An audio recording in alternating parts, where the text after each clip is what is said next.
There's a 2-minute speech by then Senator Cleophas Malala, which I find relevant now more than ever.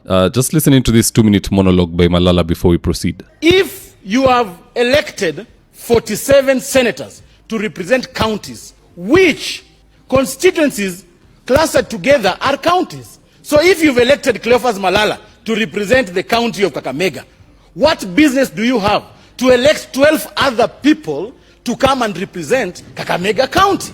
So we shall be moving an amendment to the Constitution to abolish constituencies so that we just only have senators to represent their counties and forget about constituencies. Mr. Speaker, I have come up with a scientific formula that the brain capacity of 10 members of parliament is equal to 1 senator.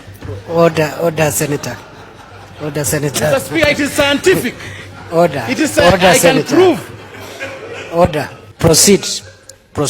Thank you for making me to proceed without withdrawing. So it is a fact and it remains a scientific fact. And therefore, Mr. Speaker, when you go to the National Assembly, you will realize that we have 349 people. Logically, you cannot have a meeting of more than 100 people. It becomes a public rally.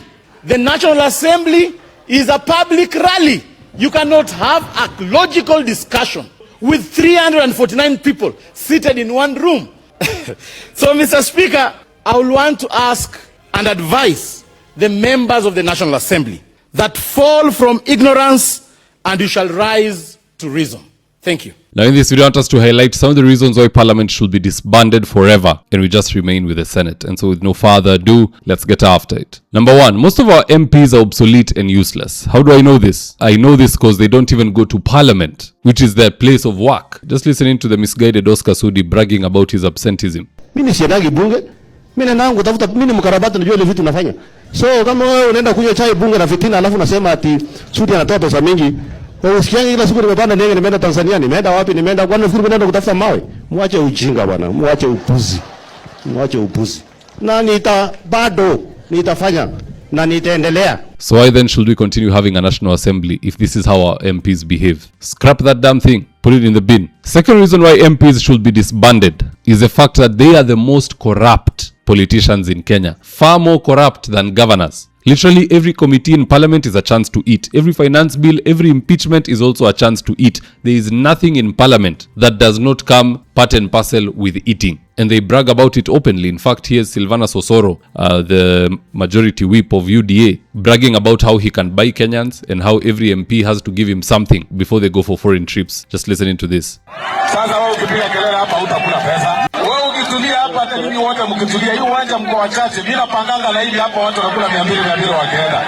Hivi vitu ndogo sana. Unanyamaza ninazungumza alafu nakulipa.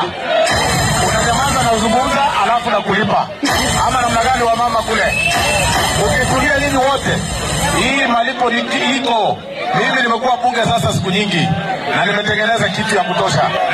Na mimi ndio chifu kule bungeni. Hawa watu wote wabunge wote mimi ndio nawasimamia, na wakitaka hata kuenda ng'ambo lazima wakuje kidogo kwa ofisi yangu, wananiachia yangu ndio wanaenda. Hapa nitakuja kuwapanga. Tulia. In fact, we don't just want MPs disbanded. We also urgently need that entire building to be demolished. Let's just remain with the 47 senators. Malala was right on the money with that one. One senator is more than enough for Nairobi County. Yeye ndo angalie vile hizi constituencies itakaa akisaidiwa na MCAs. It doesn't get more local than an MCA. Why have 5 MCAs and then 1 MP in the same jurisdiction? And a governor is also presiding over the same jurisdiction. And there's a women rep. It's tiresome. Let the senator be in charge of oversighting the governor and be in charge of how funds are spent in that particular county. And preferably, I would say the money should go to MCAs. Let them finally have the money to do things. Sababu MCA kwa mashinani. Do you know you can't fluke as an MCA? It's one of the hardest seats in politics. Kama hujulikani haupiti, MP utapita bila kujulikana. Utaanza campaign 3 months tu, peana pesa, danganya hapa na pale na unapita. But MCA is so local, it's so personal. If you are never on the ground and people don't know you, unaishi pale, ulikuwa unauza cabbage hapa, you will never pass. So it is more difficult for an MCA not to do development. I would rather have the MCA getting money na wananchi wa deal na yeye accordingly when and as per required if at all anafanya kazi mzuri ama mbaya. Third reason why MPs should be disbanded is because they are sellouts. They almost never ever represent the people, and it's ironic because they are called the people's representatives. Watu wanakuambia hatutaki finance bill, lakini Ruto akikupigia unapitisha. That disgusting behavior is why we don't want MPs in this country. Wote waende nyumbani, wakitaka warudi kama MCA, warudi kama senator, warudi kama governor or anything else, but hiyo bunge, it needs to go. We even have people there who say nothing. How are 300 and something people coming to sit together? Munaongea nini? Malala is right. The moment over 100 people are converging, that is a rally. That is a rally, and people's views will never be heard. There are those who are underrepresented. There are those who are never even represented, kama watu wa Kasaret, and that is why we are saying, do away with members of parliament, give those powers to the Senate.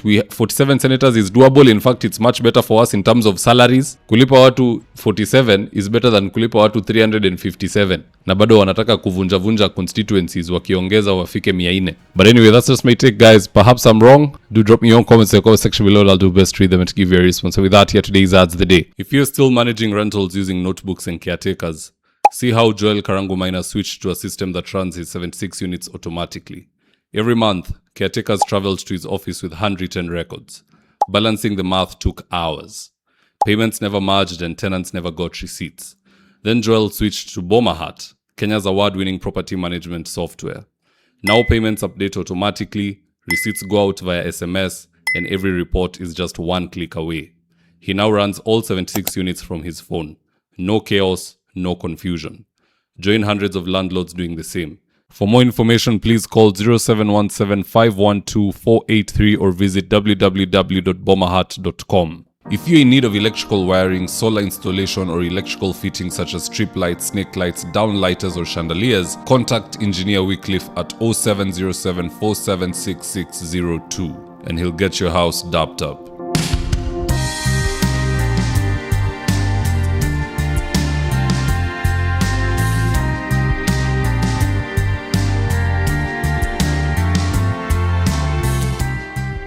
And if you're here for the first time, please go on and hit the subscribe button. And if you're watching for a different platform, just head on over to YouTube, search for David Wafula, hit the subscribe button. You're going to be getting a ton of content of this nature. If politics is something you're passionate about, this is definitely the one channel that you really need to subscribe to. All right, guys, adios.